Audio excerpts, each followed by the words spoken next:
కావ్య నా మాట విని ప్లీజ్. ఏం వినాలి గౌతమ్? నీకు నేను చాలాసార్లు చెప్పాను ఇది వర్కౌట్ అవ్వదు అని.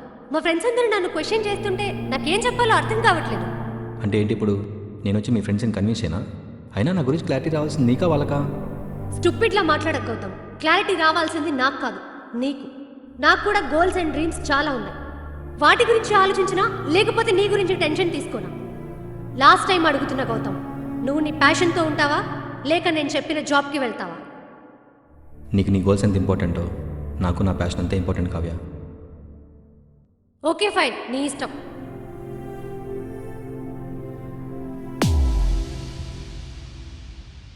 ఎరా గౌతమ్, ఏంట్రా ఇది? మళ్ళీ అదే ఆలోచిస్తున్నావు? అదేం లేదురా, వదిలే. అరే గౌతమ్, ఆలోచించే డెసిషన్ తీసుకున్నావా? అరే కావ్య నా లైఫ్లో ఉంటే చాలు, ఏదైనా చేస్తాను ఏదైనా సాధిస్తానన్నావు. ఇప్పుడేమైంది మరి? నేను కూడా ఏదనుకున్నాను రా. 6 months బ్యాక్ వరకు. 6 months బ్యాక్ వర్కా? అదేంటి? లాస్ట్ టైం గొడవైన తర్వాత తను నాకు కాల్ చేసి 6 months టైం ఇచ్చింది. ఈ గ్యాప్లో నేను డెసిషన్ మార్చుకోకపోతే ఓకే, ఒకవేళ మార్చుకుంటే కనుక వెంటనే నాకు కాల్ చేయని చెప్పింది. కానీ బా తనతో ఉండటం కోసమే సరే కాల్ చేద్దామనుకున్నాను రా, కానీ చేయలేకపోయాను. ఈరోజు మార్నింగ్ తనే కాల్ చేసింది నా డెసిషన్ తెలుసుకుందామని. ఏం చెప్పావు మరి? నీకు తెలుసు కదరా, నన్ను నేను మోసం చేసుకోలేను. ఆ పిల్ల నా లైఫ్లోకి వచ్చిన దగ్గర నుండి ఒక్కటే అనుకునేవాడిని, ఎలాగైనా సరే నేను అనుకున్న వేలో సక్సెస్ అయ్యి నేను ఇది అని ప్రూవ్ చేసుకొని అప్పుడు ఆ ఫేస్లో వచ్చే రియాక్షన్ ఉంటుంది చూసావా, అది చూద్దాం అనుకునేవాడిని. కానీ కుదరలేదు. అలా అని చెప్పని ఇప్పుడు ఆ అమ్మాయి హ్యాపీనెస్ కోసం ఆ సోకాల్ జాబ్ చేస్తూ లైఫ్ అంతా ఫేక్ స్మెల్తో బతికేలేను రా. అదే చెప్పాను రా. తనేమనింది? నేను ఎక్స్పెక్ట్ చేశాను ఇలా మాట్లాడతామని, బట్ ఒక చిన్న హోప్తో కాల్ చేశాను. మనం ఎంత మెచ్యూర్డ్గా ఉన్నా కానీ మన డెస్టినీ మారదు కదా. ఇట్స్ ఓకే, ఈవినింగ్ మీట్ అవుతాను, ఇది మన లైఫ్లో లాస్ట్ డే కాదు ద బెస్ట్ డే అవ్వాలి అని చెప్పింది. తన లైఫ్లో చాలా పెద్ద గోల్స్ ఉన్నాయరా. తన యూఎస్లో సెటిల్ అవ్వాలనుకుంటుంది. ఎలా చూసుకున్నా సరే తన ఐడియాలజీకి నేను ఏమాత్రం మ్యాచ్ కాను. కొంచెం కష్టమైనా ఎవరి లైఫ్లో వాళ్ళు సీరియస్గా ఉంటేనే ఇద్దరికీ మంచిది. నాకేం చెప్పాలో అర్థం కావట్లేదురా. ఎనీవే, జాగ్రత్తగా గౌతమ్, తనతో జాగ్రత్తగా మాట్లాడు. ముందే చెప్తున్నాను, నువ్వు ఎమోషనల్ అవ్వకు, తను చేయకు. ఎమోషనల్ అయ్యేంత టైం కూడా లేదురా. అయినా ఏం మిగిలిందని మాట్లాడడానికి? కావ్య వచ్చినట్టుందిరా, నేను బయలుదేరుతాను. బాయ్ రా. ఓకేరా.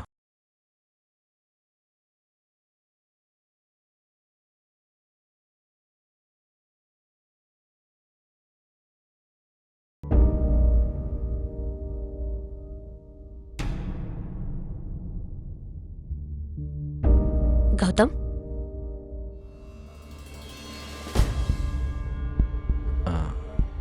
హాయ్. హాయ్.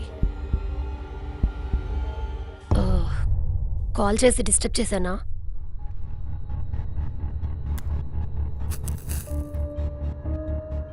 నా డెసిషన్ కోసమే కాల్ చేస్తావు కదా, ఇంకేం ఇష్టపోతాను.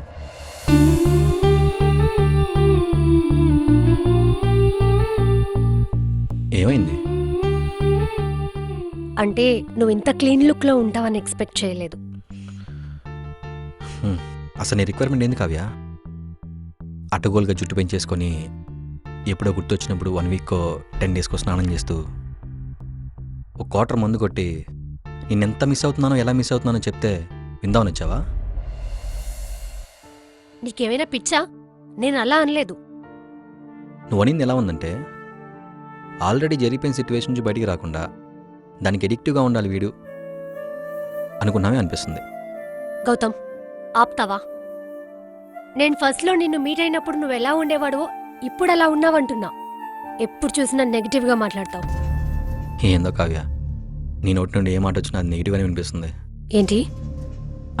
ఏం లేదు, తెలియకనేసాను. సారీ.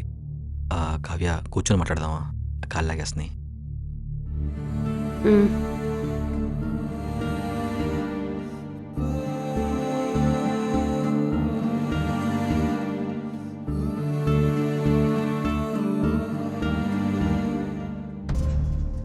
ఏంటి సెటప్ అంతా?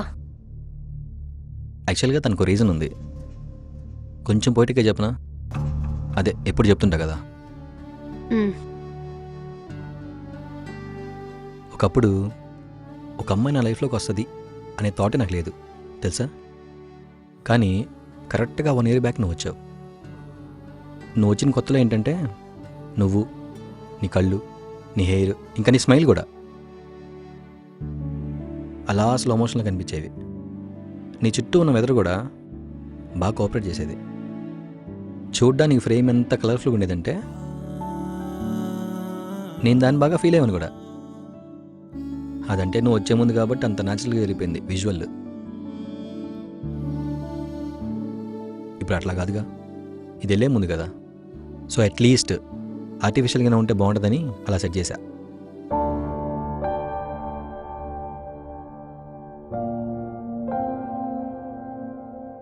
మార్నింగ్ కాల్లో ఒకటి అడుగుదాం అనుకుని మర్చిపోయాను.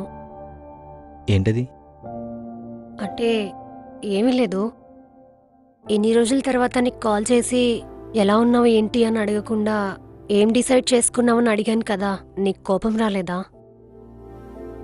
యాక్చువల్గా నువ్వు అడిగిన దానికి కోపమే రావాలి కావ్య. కానీ నీ ఇంటెన్షన్ ఏంటి? నా డెసిషనే కదా, అది చెప్పేస్తే అయిపోతుంది అంటున్నాను. కానీ ఒకటైతే చెప్పాలి కావ్య, సింప్లీ మన లైఫ్ ఒక గేమ్. దానిలో చాలా లెవెల్స్ ఉంటాయి, చూసి జాగ్రత్తగా ఆడాలి. మేబీ నేను రిలేషన్షిప్ అనే లెవెల్ ఆడడానికి అసలు నా స్కిల్స్ సరిపోలేదేమో. సో దిగితే ఓ మెట్టు దిగుంటా అంతే. అసలు ఈ విషయంలో మాత్రం నేను ఎవరిని ఇమాజిన్ చేసుకోలేను గౌతమ్. ఏ విషయంలో? నీ మాటలు నువ్వు గమనించావో లేదు, మన రిలేషన్షిప్ మొత్తంలో నువ్వు అలా మాట్లాడుతూ ఉంటే నేను అలా చూస్తూ ఉండేదాన్ని. I always used to love your words Gautam. అనుకోని సందర్భాలు, కావాలని కొని తెచ్చుకున్న సందర్భాల మధ్య లైఫ్ నలిగిపోతున్నప్పుడు మాటలే వస్తాయి కావ్య.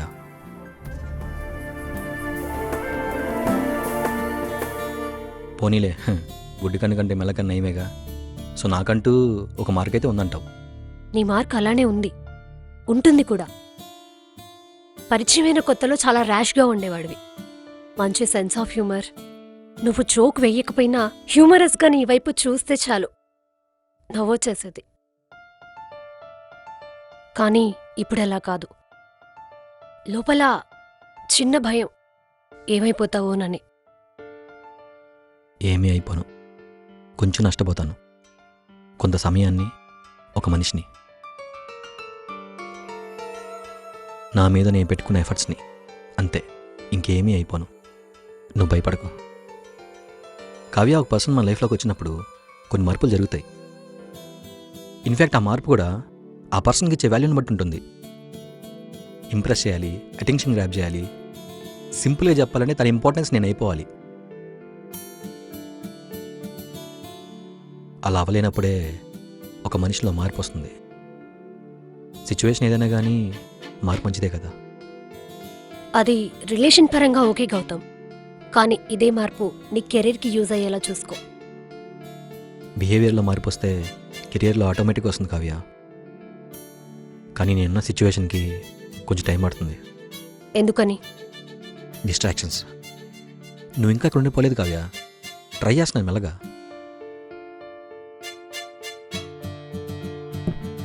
అసలు నా మెయిన్ ప్రాబ్లం ఏంటో తెలుసా నీకు? నేను ఏదైనా ప్యాషన్తో వర్క్ స్టార్ట్ చేస్తున్నప్పుడు నేను రెగ్యులర్గా కలిసి ఒక 10 మందిని అడుగుతా, అరే ఇట్లా చేద్దాం అనుకుంటున్నాను రా అని చెప్పని.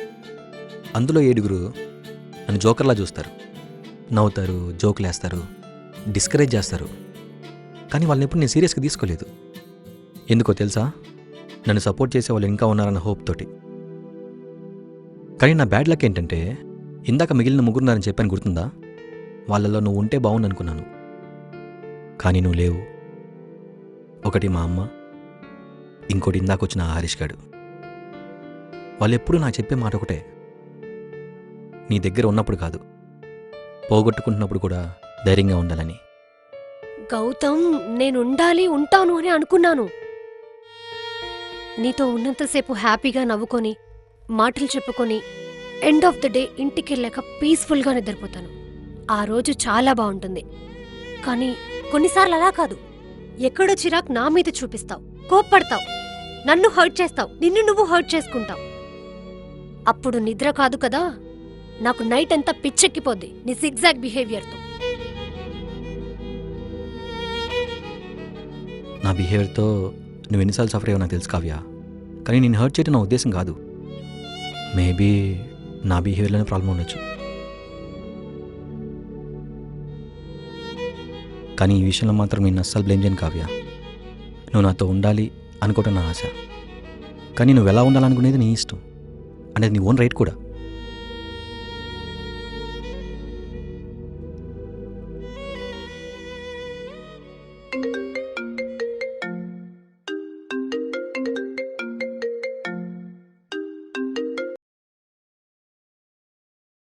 హలో. డాడీ. వస్తున్నాను. ఒక హాఫ్ అన్ అవర్లో ఉంటాను. ఓకే.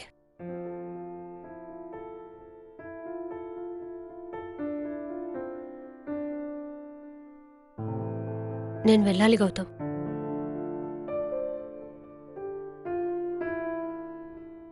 ముందే చెప్తున్నాను, నువ్వు ఎమోషనల్ అవ్వకు, తను చేయకు. హా, ఓకే.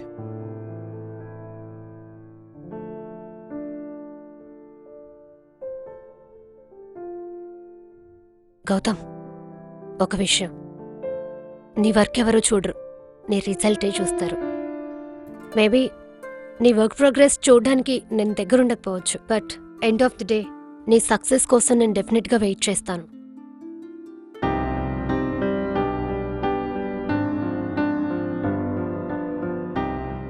గౌతమ్, ఏవైనా చెప్పాలా? అది నీ యూఎస్ ప్లాన్స్ ఎక్కడి వరకు వచ్చాయి? వెళ్ళాలి. నెక్స్ట్ ఇయర్కి ప్లాన్ చేస్తున్నా. All the best.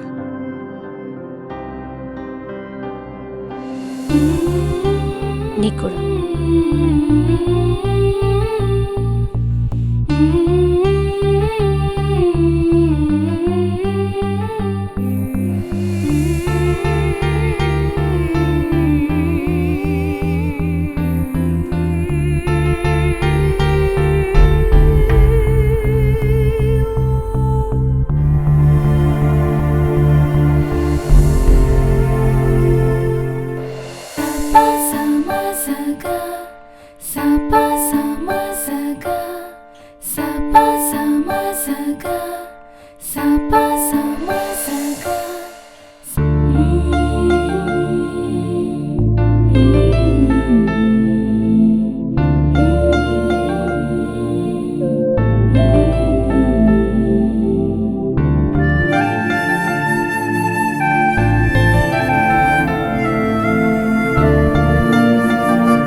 జాగ్రత్తగా ఉంటుంది.